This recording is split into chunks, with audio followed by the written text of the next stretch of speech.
No Flaws by RedRix. I am currently in a temporary building along with Kaijin, Dold, Garm, Mildo and Regard explaining them the layout of town for now. I would like the town to be in complete harmony with nature. I will absolutely not lose to Leon in terms of city design. Once this city will be completely built, it will form a powerful stacked magic circle which will expand as the city expands, and those who do not have a bird's eye view from above will not be able to notice the magic circle drawn by this city. Seal and I came up with it a while back, drawing a magic circle with only the arrangement of the buildings. It was honestly a lot of trouble giving 3 effects to a single magic circle on the scale of a city.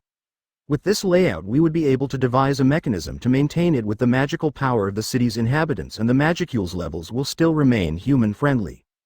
Its effects are Search Enemy, Counter Magic and a Physical Protective Film. With Search Enemy, anyone entering the city without permission will be detected immediately. With Counter Magic, any magic attack from outside the city would be rebuffed, including Holy Magic and Legion Magic. And lastly, Physical Protective Film, helping in neglecting any non-magical attacks. In short, this city has been given an absolute defense by magic.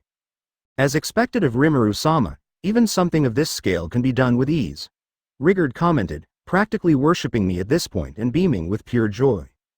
Boss, this is just something truly otherworldly. You sure that we up to this task, especially you? He said while pointing his index finger at Mildo. Mildo, you will be the one managing most of this project, Kaijin said. I can see where his worries are coming from, and to calm them down a bit I said. Don't worry, I will also be helping in building this city. After all, I was the one who came up with the plan. While giving them a thumbs up in my slime form. I don't know about you guys, but I am honestly honored that I can take part in building this city, commented Dold. And I will make all the equipment that you would need, Garm also commented. Replied Mildo with a thumbs up and a confident look on his face. Okay, then first we should begin with the basics and teach the goblins so that they also can be of help. Yes sir, came their united reply.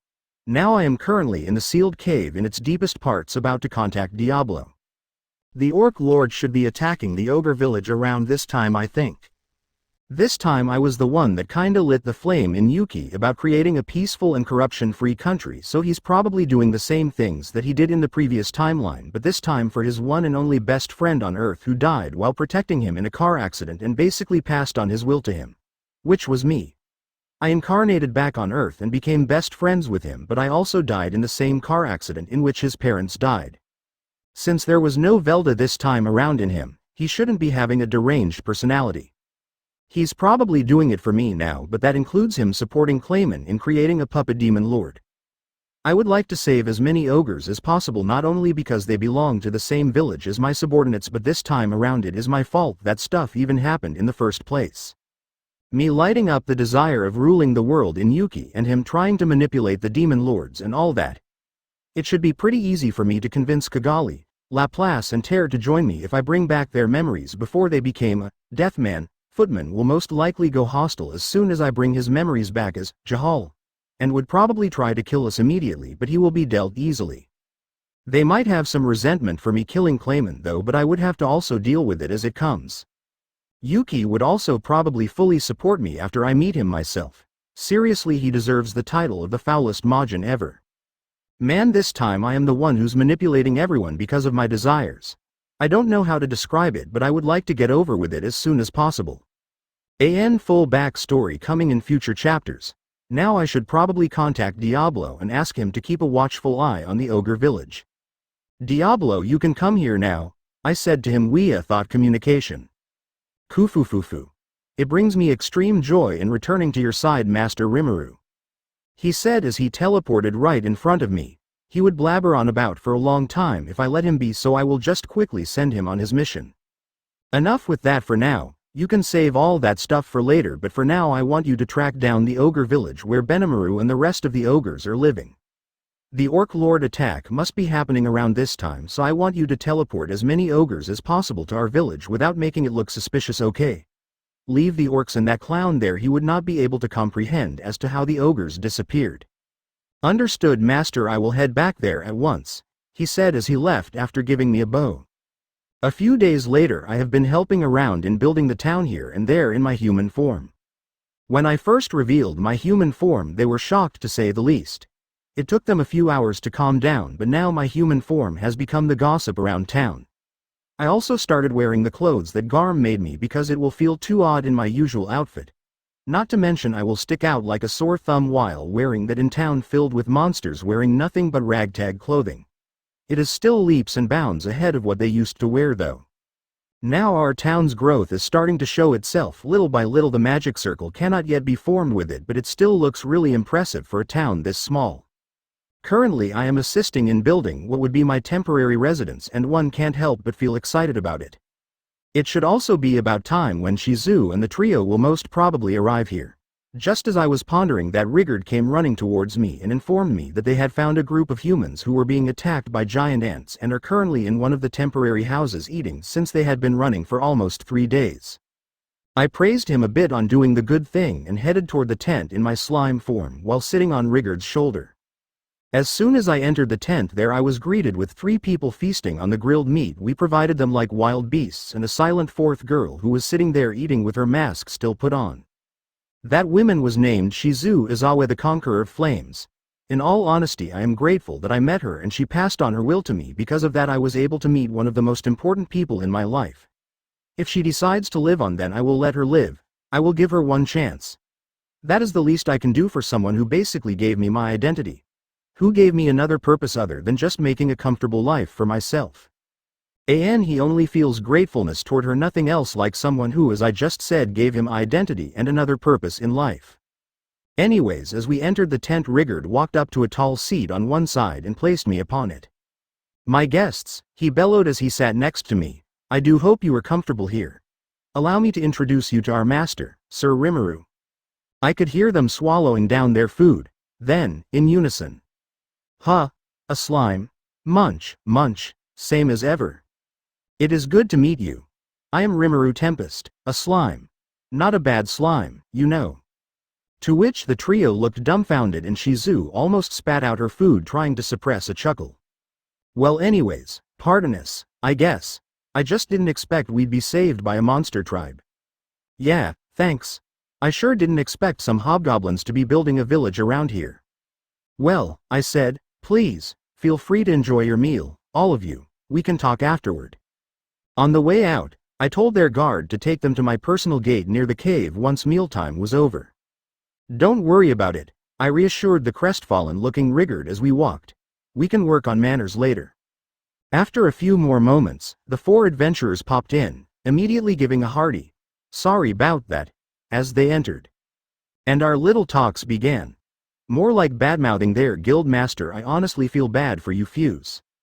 Then, as we talked, I noticed that something was going on with Shizu, who'd been sitting there listening the whole time. Suddenly, she slumped to the floor, unconscious. We all immediately came up to her, trying to hold her up, when NHH.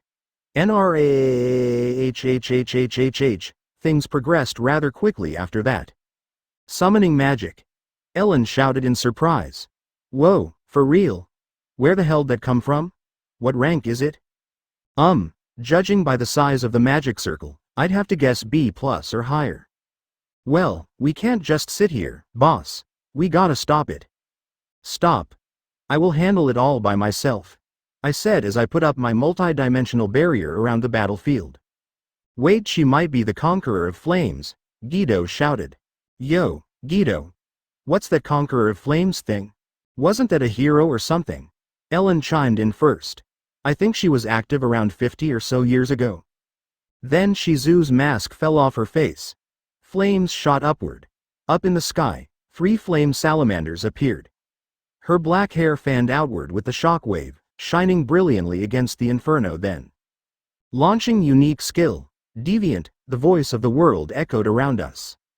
"No mistaken it," Guido shouted. "That's the Conqueror of Flames, the master of Ifrit the Titan.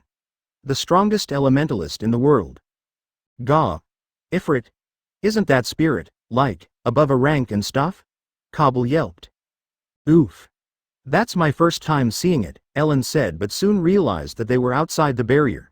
"But how could you, Mr. Rimuru, ever beat that? And what even is this barrier?" "Yeah, you can't," retorted Guido. You'll die if you fight that thing alone.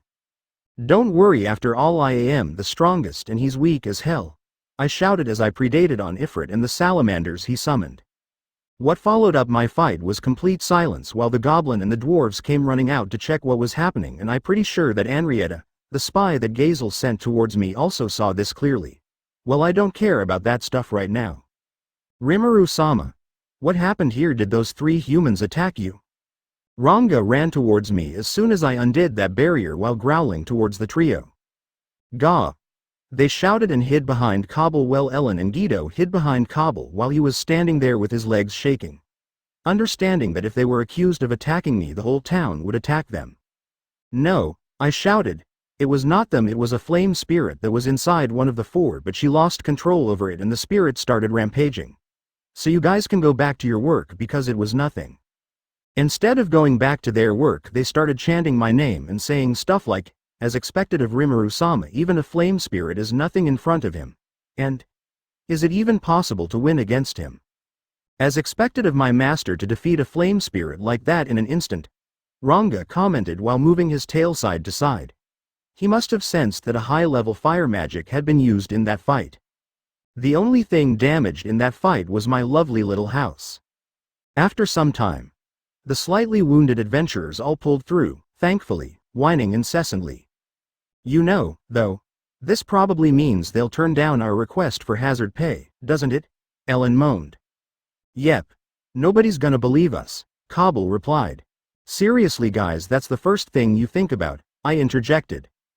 It never took long for this trio to start bickering with one another over their own self-interested quibbles.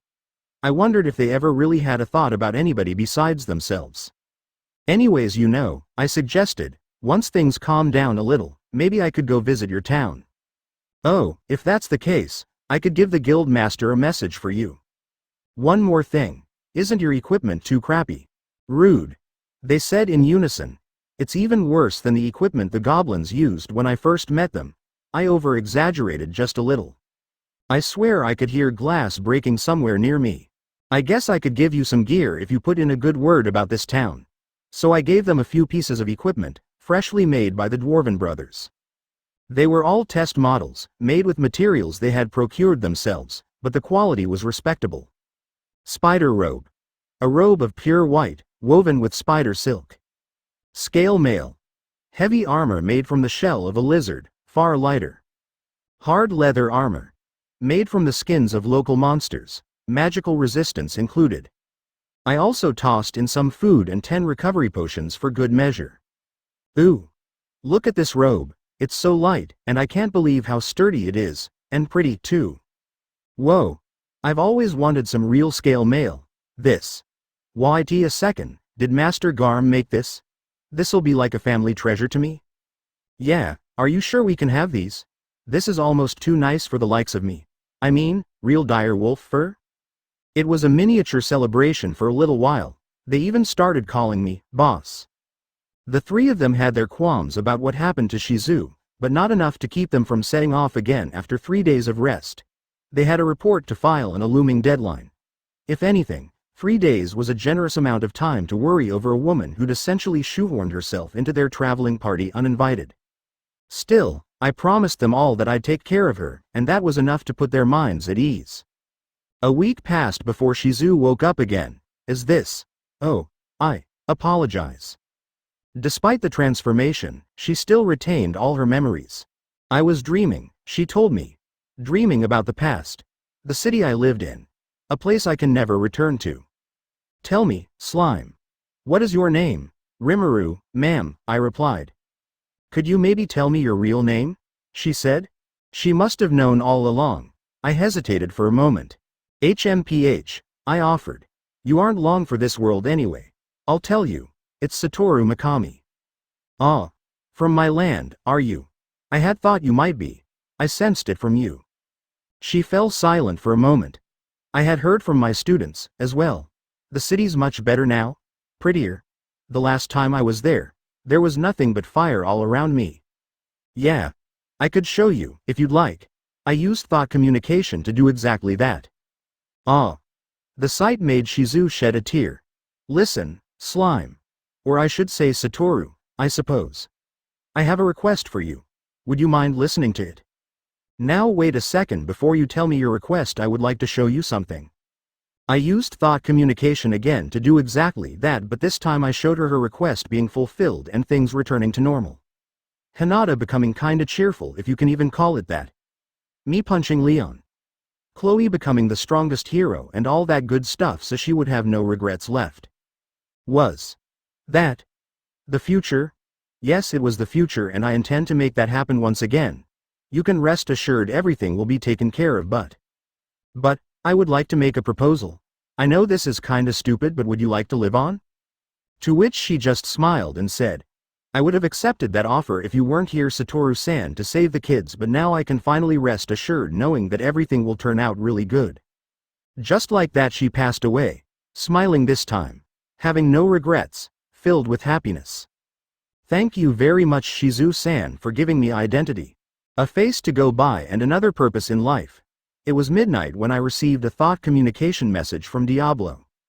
Rimuru-sama, the ogre village has been raided by the orcs and 70 of them have already fallen. Should I teleport them now? Yes. What are you waiting for at this point in time? As I said that I could feel a small fluctuation in space as Diablo teleported the entire ogre village here, and I immediately gave orders to the guards still around to give the healing potions to the surviving ogres immediately. All of them seemed really confused since a moment ago they were being slaughtered by an army of 20,000 D-ranked orcs, but now they're being completely healed by hobgoblins with the help of some strange liquid from their point of view. After being healed, Benimaru stood up with some hesitation, asked me, assuming that I was the leader. His voice was filled with slight hostility and slight tension in his voice, with a bit of sorrow mixed in it. I guess that his father also died in this timeline while trying to save them. We know that we were just being attacked by the orcs, but must I ask, where are we now? And what have you done to us? Nothing much. I just sensed an unusually large group of monsters, so I sent him, I said as I pointed towards Diablo as he now stood behind me, and I am currently in my human form. To inspect what's up with that, and he sent me a thought communication message right now that your village was being attacked right now, so I told him to teleport you to this place.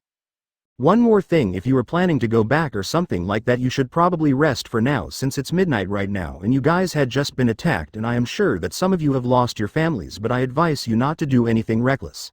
First rest for a bit and I will explain you the situation tomorrow morning. The next morning I was there in their temporary settlement properly explaining the events of last night. So to sum it all up, your village has been completely burnt down and there is an army of 200,000 orcs in the forest. If you try to do anything to them you will all be killed, and I sensed that a large-scale battle was going on in the forest, so I sent out Diablo to see what was happening, and that's how you guys ended up being teleported here. To this all the listening ogres faced their heads down in sorrow, realizing the true meaning of my words. If I didn't help you, you all might have died right now. But then what should we even do then? One of the younger-looking ogre asked, after which the whole crowd became kinda restless. The another one shouted from somewhere, what if you were the one who orchestrated the whole thing? After which the whole crowd became even more restless. Towards which Diablo was about to lash out any moment. Seeing the look on his face, I figure at least that much, to which I stopped him with a motion of my hand. I just released some of my dragon spirits hockey, making all of them shut up, and then I continued speaking. I think that the amount of hockey that I released should be enough of a display of power in my opinion for them to submit to me.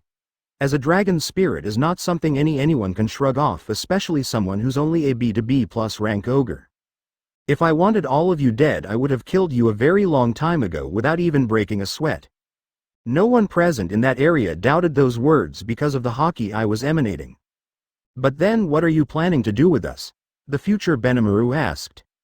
It's simple, if you want to go then I won't stop you, and if you decide to stay I could give you a place to live, steady food supplies and clothing, but you have to also work for it, except the children obviously.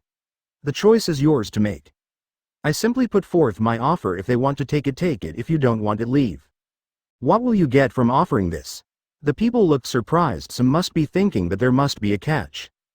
It's simple, I want to build a city at this place and I would like to ensure the safety and well-being of this town.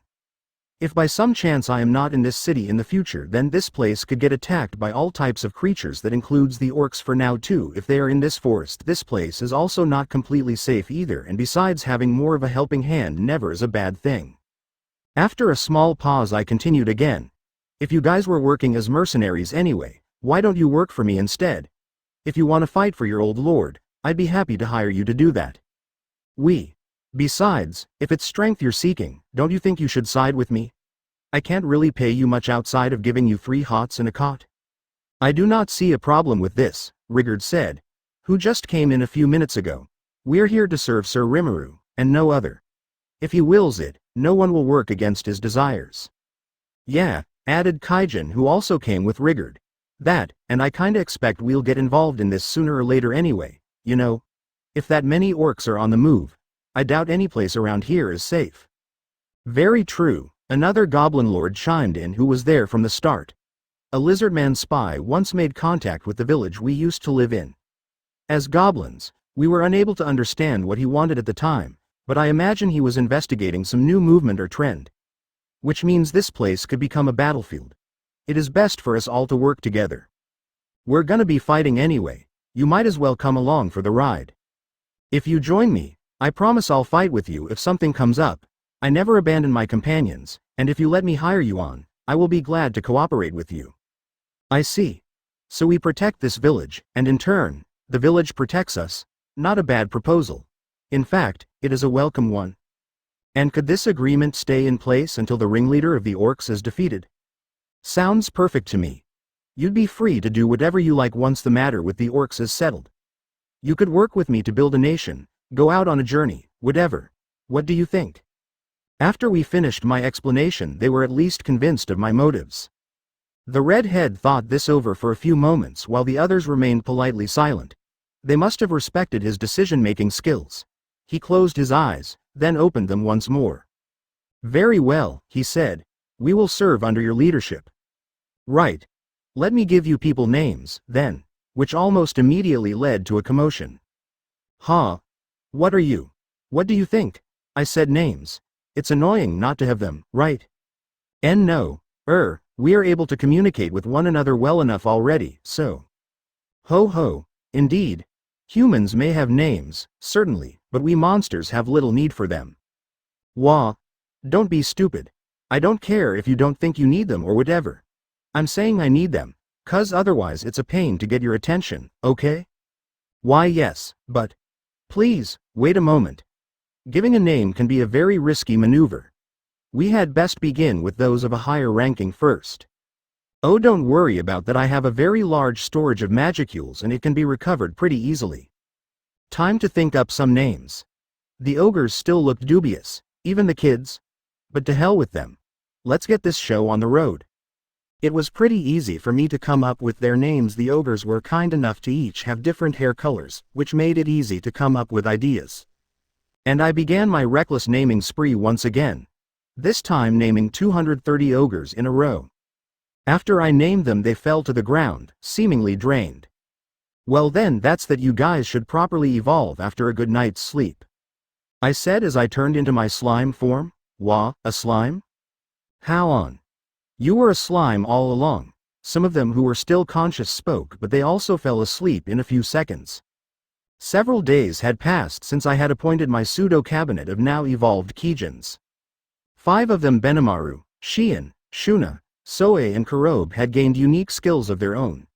Seal also provided a bit of help in getting them much more earlier as compared to last timeline. For Benimaru it was, born leader. The best part about it would be the complete control over Hell Flare and his ability to command an army with it. For Shion it was, Master Chef, the ability of overriding the outcome to her preference. For Kurobe it was, Researcher, a fitting ability for some like him. It allows him to forge many weapon and control flames till some extent along with Analyze and Access. For Shuna it was Parser, a downgrade of my previously owned Great Sage, but definitely not a downgrade in terms of usability. For Soe it was, Shadow Striker, most notable is his ability to work with shadows and one-hit kill, a sub-skill of Shadow Striker. This is bad. This is incredibly bad, was my thought process as I was being pulled by Diablo, Shuna and Shion. All of them wanting to take care of me. But thankfully I was saved by Rigurd announcing that a lizardman envoy had come to visit. I have news to report, Sir Rimuru, he said, half in a panic. A lizardman envoy has come to visit. I am really thankful towards Gabiru for showing at the perfect time. There were only 5 of us there at the entrance, me, Rigurd, Benimaru, Shion and Hakuro. I made sure everyone knew to tread carefully. Sadly Gobuta had already become a victim of Shion's cooking. Absolute politeness, unless I say otherwise, I said. Yes, my lord, Rigurd said, the rest nodding with him. And here he comes. Thank you for greeting me. I will give this village, too, the chance to submit to my rule and authority.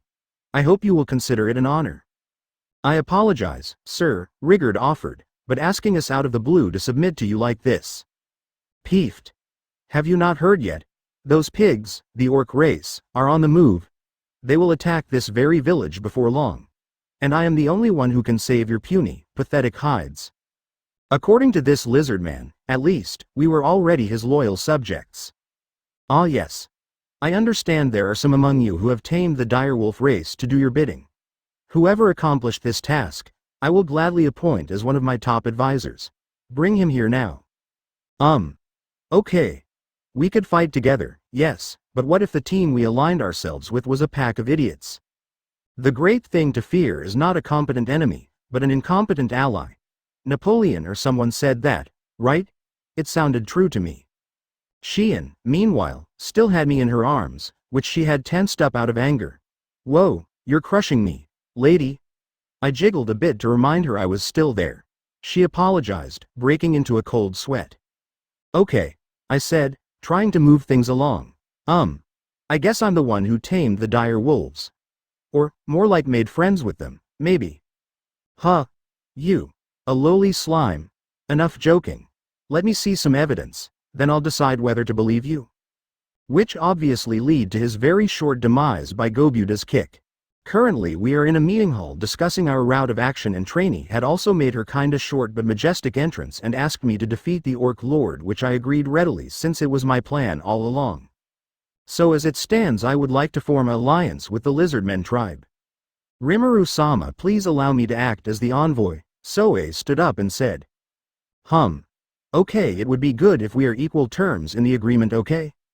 Understood. As soon as he said that, he disappeared in his shadow. Now then, it is a question about who would go along with me to the battle. Rimuru-sama, if I may say something. Go on. I think it would be better if we only take a few people with us, since we Kijins alone would be enough to obliterate entire Orc Legion ourselves. That was what I was also thinking, but the question is who?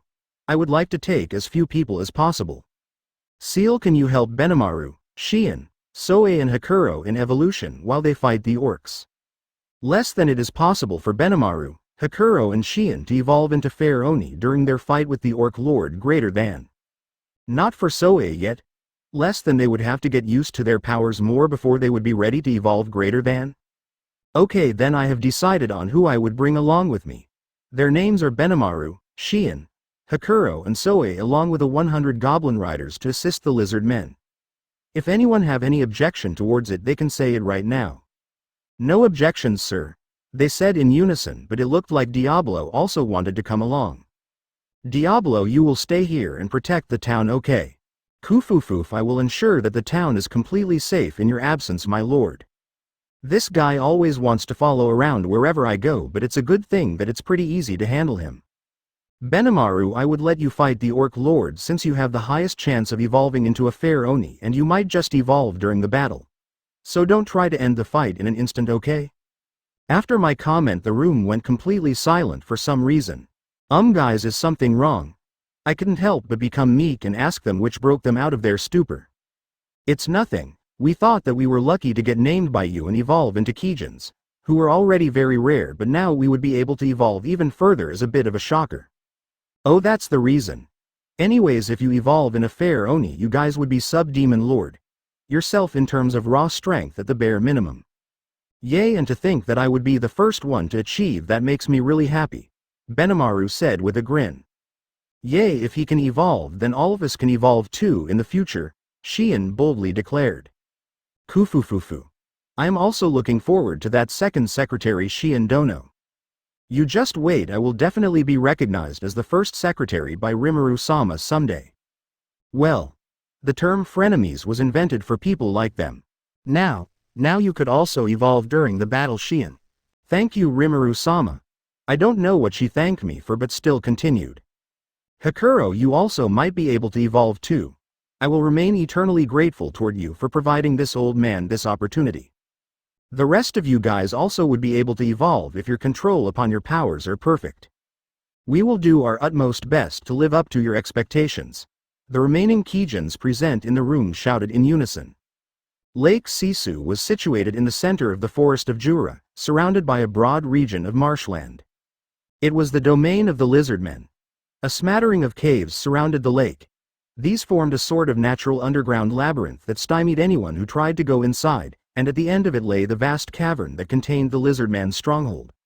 There, the race held control over the lake area, secured by the natural protection they were blessed with. Today, however, the lizardmen were greeted with news that had the potential to affect their people's very future.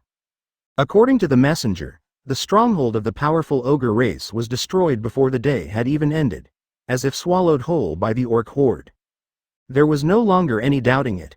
The orc lord was on the scene, nothing about them was D-rank any longer. If they had completely overwhelmed the ogres, that was an indicator of their power, from the guy up top, all the way down to the lowliest peon in the army. They may not be as powerful as ogres, no, but you could put a plus sign next to that D, at the very least. And any orcs who were at knight level or higher would be at least a C. Hell, at this point, they might be leaning toward C+, matching the lizardmen's grade. There was no meaningful difference in strength at the infantry level now, they had no chance. The presence of the orc lord meant that holing up in the caverns and attempting to weather out a siege would be pointless. It was one thing if they had reinforcements, but shutting off all potential exits would simply make the lizardmen starve, not the orcs. They would simply have to throw themselves against them. The chief began to fear that he would have to lead the forces himself. A soldier ran up, shouting, "Chief, we have an intruder. He wishes to meet with you in the limestone grotto entrance." The chief's guards readied their spears in response. "Calm yourselves," he said. He could feel the presence of a strong aura nearby, more powerful than anything he had felt before, and he realized it wouldn't pay to do anything to stoke its owner's anger. Any battle would lead to untold casualties, most likely, and he couldn't detect any hostility to the aura anyway. "Whoever it is," he said as he composed himself, "he is very brave, coming here alone. I would like to see him. Bring him over." "But what about the risk, my lord? This aura is on the level of a high-level magic borns. If we wish to drive him away, we will have to pay dearly for it. He does not seem to be an immediate threat, so we have no reason to immediately threaten him. Shall we line the chamber area with our elite troops, then? Please. But I want no one to move an inch until I give the order, make that clear." "Yes, my lord." Now the aura drew nearer, its size telling the chief everything he needed to know. Anything foolish, he thought, and not even 100 of my elite force may be enough to defeat him.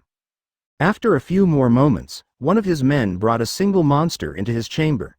He was dark-skinned, his hair black with hints of blue, and eyes a lighter blue that were cold as ice. He was about as tall as your average lizard man. Not gigantic by monster standards, but he looked composed, impervious, ready for anything. The power he seemed to exude was overwhelming in itself, even as he was surrounded by several lizardman warriors to keep him in check. 100 other troops were stationed around the chamber, ready to leap at this visitor whenever their chief instructed. The chief looked at the visitor, then resigned himself. If this goes wrong, he thought, I may have just wasted the lives of everyone in this room. Such was the extent of this monster's aura, exponentially larger than anything he knew. "My apologies," the chief began. "We have been so busy with our own preparations that I fear I cannot provide you with the proper courtesy you deserve. May I ask what brings you here?" His choice of words displeased the younger lizardmen in the chamber. The chief appreciated their concern, but now he was anxious. If they did anything to displease this visitor, they may never step out of this chamber again. But not caring at all about the chief's concerns, the monster spoke. "My name is Soe. There is no need for excessive ceremony. I am merely a messenger." Betraying the chief's worst fears, the monster serenely introduced himself. "Soe, is it? A named monster. That would explain the overwhelming sense of power anyway. And this named monster was being employed by someone else." A thought that made the chief imagine a cold sweat running down his back. "Allow me to state my business. My master wishes to form an alliance with you and has requested that I make the necessary arrangements. I feel we have good news for you. My master cannot bring himself to simply watch idly as the orcs decimate your ranks. That is why he has requested this alliance. This, master, did sound a tad uppity and forceful, yes, but some aspects of the offer deserved to be heard. Whoever he was working against the orcs, at least. Before I respond to your proposal, may I ask you a question? Let me hear it. Indeed. As I told you, he does not wish to see you annihilated. He wishes to fight alongside you, if possible. Then let me ask another question. What does your master think is the root cause behind this orc activity? Soe fell silent for a moment. A bold smile began to cross his face. Are you asking whether it is an orc lord we are dealing with? Then let me give you a piece of information I guarantee is the truth. My master, Sir Rimuru, has received a request from the Dryads, the wardens of the Forest of Jura, to slay the orc lord. He has solemnly promised to do the deed. I hope you will consider that as you make your decision. The revelation that Dryads were involved caused everyone in the room to stir, and the man before him had just confirmed that the orc lord was very, very real.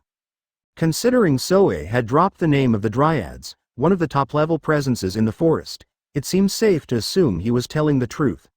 Nobody was dumb enough to speak of Dryads if doing so would spark their ire. All forest residents knew that their names must be handled with respect.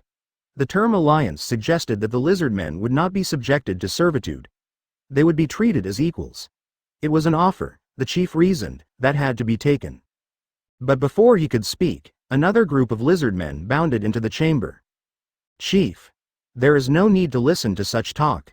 Indeed, we are the proud lizardman race. Why does some total stranger think he can simply stroll in and curry our favor?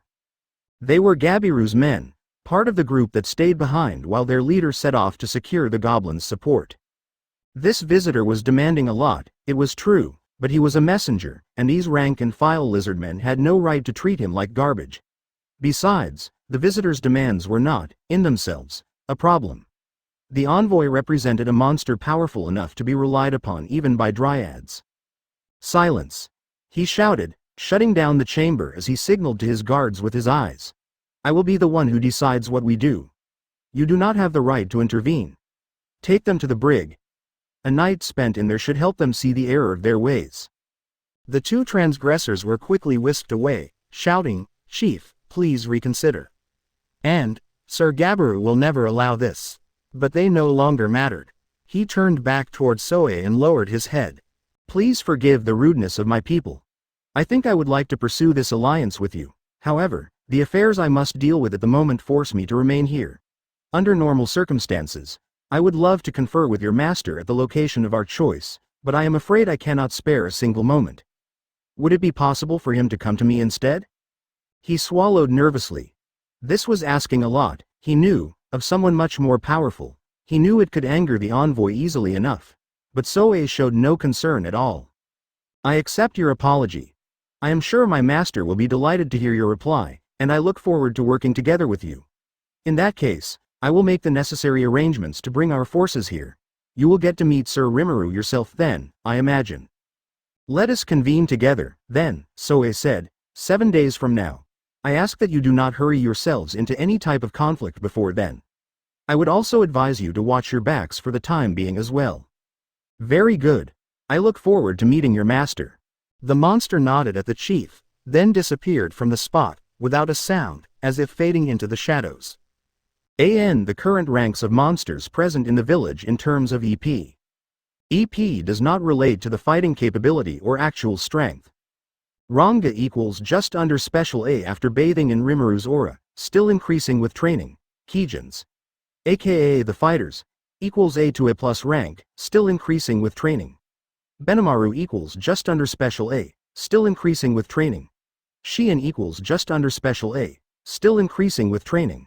Soe equals just under special A, still increasing with training. Hakuro equals almost half of Benimaru, still increasing with mastery. Shuna equals rank A plus.